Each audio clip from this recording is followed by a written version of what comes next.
Les scientifiques, eux, définissent 4 formes d'intuition. La première, c'est l'intuition mémorielle, c'est-à-dire dans toutes les situations, nous avons la mémoire de ce que nous avons fait pour nous débrouiller au mieux dans ces situations-là. Ce qui fait que si je rencontre de nouveau une situation à peu près similaire, pas forcément exactement la même, mais à peu près similaire, ma mémoire m'envoie des intuitions, m'envoie des informations qui vont me permettre de m'ajuster, sans même y avoir besoin d'y penser, à ces situations proches. Parce que j'ai déjà vécu ça. Oui, parce que je l'ai déjà vécu. Ok. Ça, c'est l'intuition mémorielle. Ok. Après, il y a l'intuition inconsciente.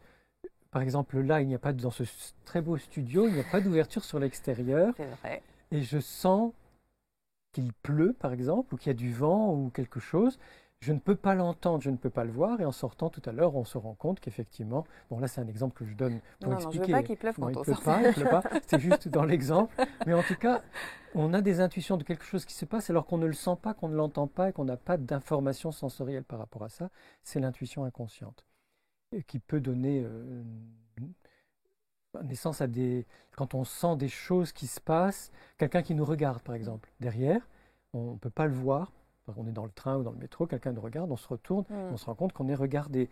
Ou alors notre enfant, notre ami, un conjoint va nous appeler, on pense à une personne proche, pardon, et cette personne nous appelle. D'accord. Ou alors au contraire, on appelle quelqu'un qui dit ah tiens justement je pensais à toi. Ça c'est l'intuition inconsciente.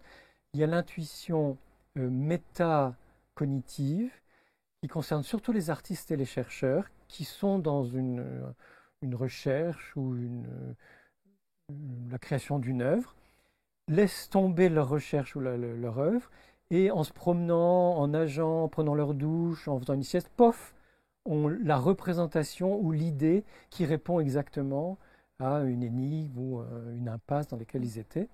Et ça vient vraiment comme ça. C'est Eureka, quoi. C'est Eureka. Einstein. Voilà, Okay. exactement. Einstein fonctionnait beaucoup avec ses intuitions. Et la dernière forme d'intuition, quatrième forme, ce sont les prémonitions, les présages, les pressentiments, les rêves prémonitoires, et tout ce qui nous informe hors temps et hors espace de certaines informations qui viennent du passé ou de l'avenir. Voilà, on ne sait pas comment, mais on a une information.